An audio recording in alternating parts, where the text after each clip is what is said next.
Well, Betty, we're getting ready again because we've been having so much fun reading a collection of bedtime stories for children by Father Homer Rogers. This is pretty exciting. I know we're backwards today, folks.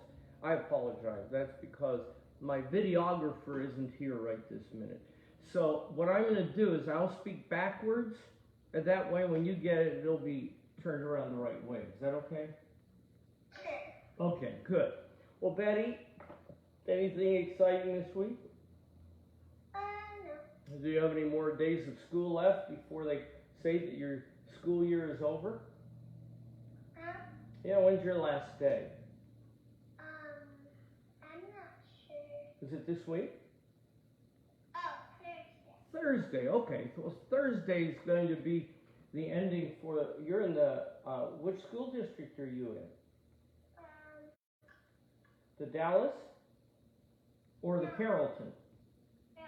Carrollton, okay. Well, you know, Father Rogers was the priest at St. Francis Church in Dallas for a long time, and when your daddy was younger, he used to go there. So this is kind of fun being able to read a book from a priest who had served not far from you and was known by many people around the area where you live. Now, remember last week we had a little bit of a conflict going on in Abram's family. And you may remember that they were dealing with some frontier problems. So today what we're going to do is we're going to see what happens next. And it's in the 27th chapter and 28th chapter of the first book of the Bible, which is the book of Genesis. So we're ready to roll. A son in goat's clothing. Can you believe that? You ever seen a goat? Okay, well, we're going to get rolling with it. Well, when they were both very old, God showed his power to Abram and his wife by making it possible for them to have a child named Isaac. Actually, his name is pronounced Isaac, but Americans always say Isaac. He also told them to change their names. Well, what was wrong with the names they had? Abram and Sarai? I mean, didn't you wish your name was Sarai? Well, no, okay. Well, what happened is they got a name change, and their names were changed to Abraham and Sarah. This is to show that you will be the father of many nations. God said to Abram, in time, and later on, you will see this. But after a while, Abraham and Sarah died, passed on. And Isaac married Rebekah and had children himself. Jacob, Yaakov, it's pronounced over there, and Esau. Now, Esau was the eldest son and stood to inherit the family farm and the leadership of the tribe when Isaac was too old to run things. That was Esau's birthright. But one day he foolishly sold this to his brother Jacob for a bowl of chili. Yeah, I know. You know, people in some parts of the country have chili cook-offs, but no, would you trade something for a bowl of chili? No. Jacob was pretty pleased at the deal and told his mother all about it. And of course, Esau didn't say a word about it to Isaac. So, when Isaac grew old and blind and feeble, probably my age, and knew he was about to pass on, he called Esau to him and told him he was ready to hand over the job of being the leader of the tribe.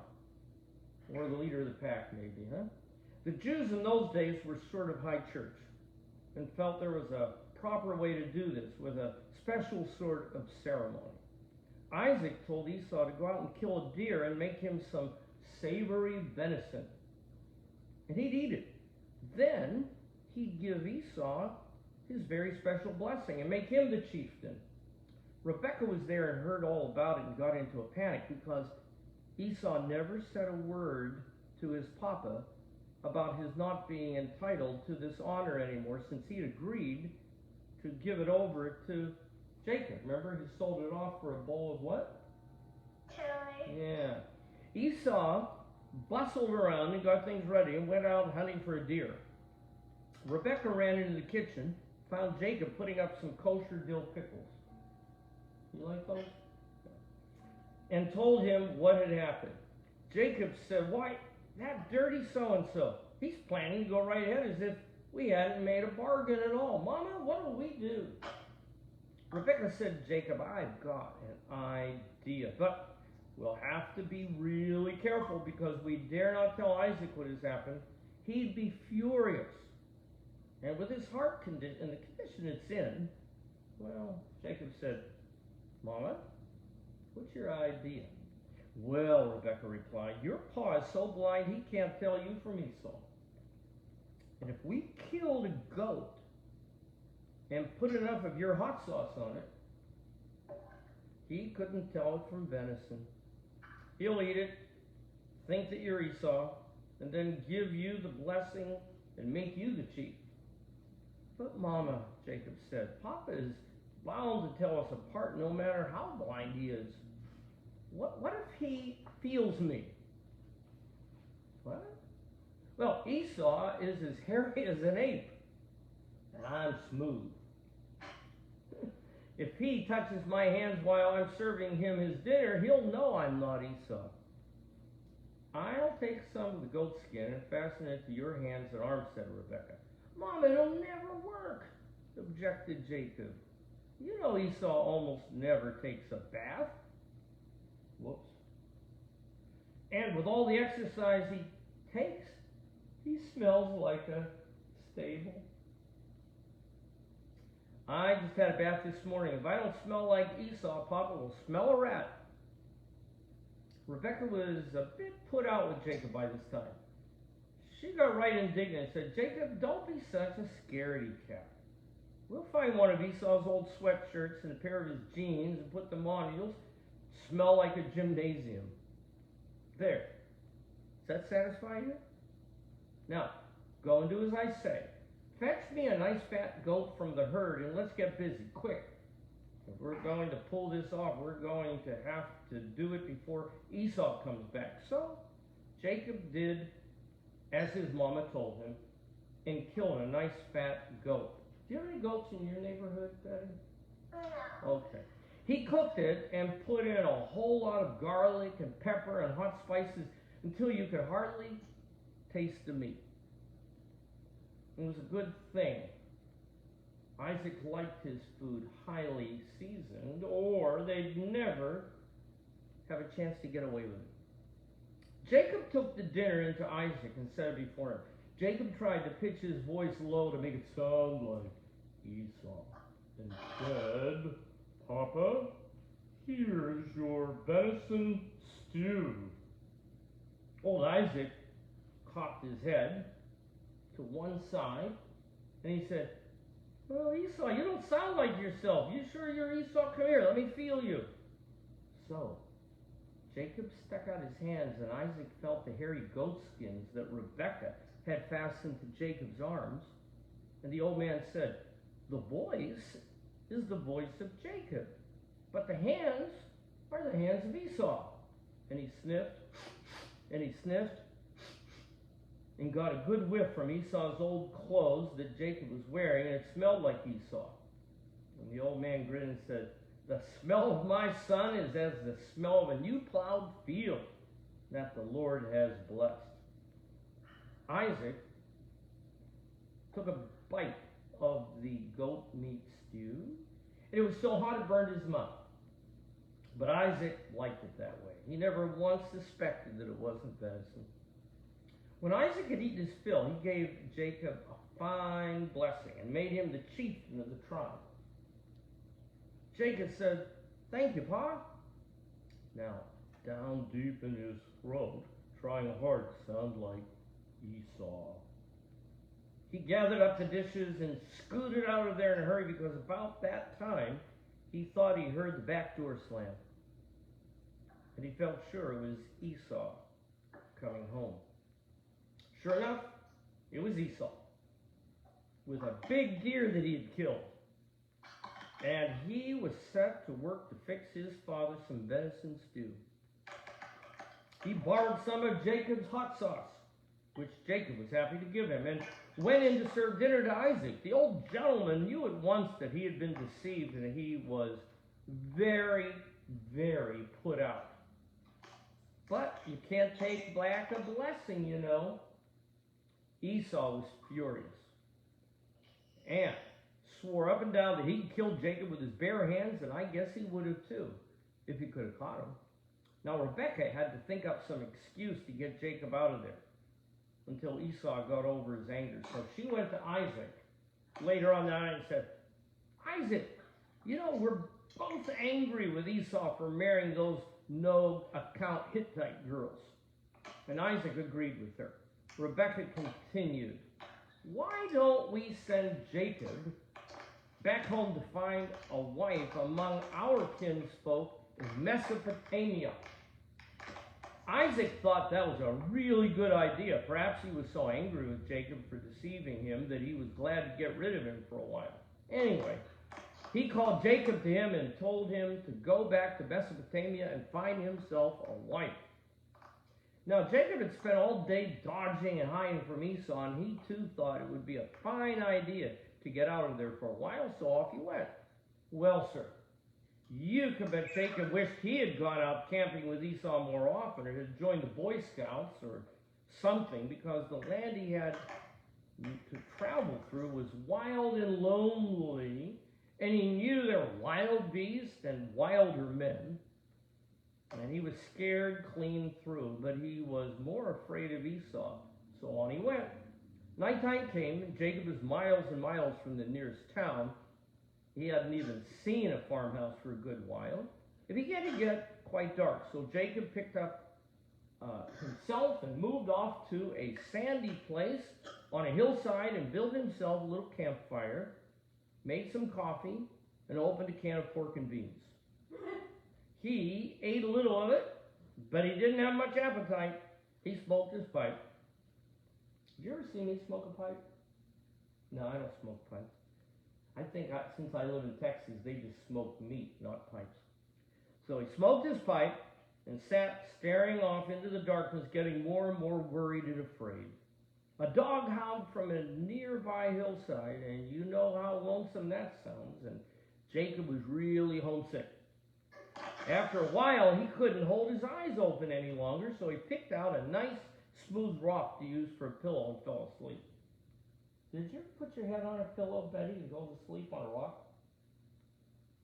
No, I don't think that would be too. I don't think that's what that man on television is trying to sell. As you might expect, under the circumstances, Jacob had a nightmare. The strangest thing happened. It seemed in his dream that there was a ladder that reached way up to the sky. And the angels were climbing up and down on it. At least he guessed they were angels. He hoped they were angels. Surely they were angels. Anyway, they were really spooky. Then all of a sudden, there was a voice coming down out of the sky, a deep, booming, resonant voice that was at once terrifying and soothing and reassuring. Jacob was trembling and shaking like a leaf. And I'll bet you would have been too. The voice said, Jacob, this is God speaking. Well, I can't exactly approve the way you went about it. I want you to know that I've chosen you to carry on the family tradition. The blessing that I promised to your grandfather, Abraham, and to your father, Isaac, I'm going to give to you. Go ahead with your visit to your mother's folks, and I'll look after you and bring you home safely. The next thing Jacob knew, he was wide awake and standing there on a hillside with his knees knocking together and his teeth chattering and a cold sweat breaking out all over his body. He had never been so frightened in all of his life, not even of his big brother Esau. And he said to himself, this is awesome. I've never been in such a place before. Why, this must be the place where God lives, the very threshold of heaven itself. Jacob took the rock he had used for a pillow and he used it to build a little altar. He made a sort of sacrifice and poured some olive oil on it. and named the place Bethel, which means God's house. Jacob took a vow that he would be faithful to God from then on, and promising to give God 1/10 of everything he ever received. Now, the people who are listening to this who go to church, which is almost all the people, that's where we start hearing about giving 1/10 to God. Then Jacob sat down. Any more sleep that night was out of the question. And he stared off into the darkness, lost in thought. He looked up at the stars at about the place where the ladder seemed to disappear into the heavens, and he found the Big Dipper and located the North Star and listened to the coyotes howl way off in the distance and the other little night noises. It was real chilly. And after, not full of chili, kind of cold chili. And after a while, it began to get light in the east. Jacob realized he wasn't afraid anymore. It didn't think he'd ever be afraid again as long as he lived. I guess Jacob sort of grew up that night. It was an older and wiser Jacob that watched the sun come slowly up over the hills, and that gathered his belongings and got ready to travel on towards his mother's homeland and his kinfolk the next day. Whoa. So now what we have here is we have Esau running off, and we have some more excitement coming up pretty soon. In fact, next week's story is entitled A Double Wedding and a Midnight Wrestler. So stay tuned. Yeah, you like wrestling? No, I understand that. Now, next week you'll be a little bit different, because what grade are you finishing up this week? Second. So that means next year you'll be in the 3rd grade? How about if some of the people watching right now are in the 2nd grade, maybe going to the 3rd grade? Anyway, children, let me ask you this. Talk to your parents and check and see if maybe they might have any questions, all right? And you have any questions. And if you will send your questions in, I will ask Betty all the questions and she'll give the answers. Is that a good idea? What? I'll have them send all the questions to you, and then you can answer them next week, okay? Okay. All right, so we'll work on those answers. In the meantime, God bless you. Remember how special you are. Don't forget to say your prayers tonight when you go to bed, or anytime. Have a great day.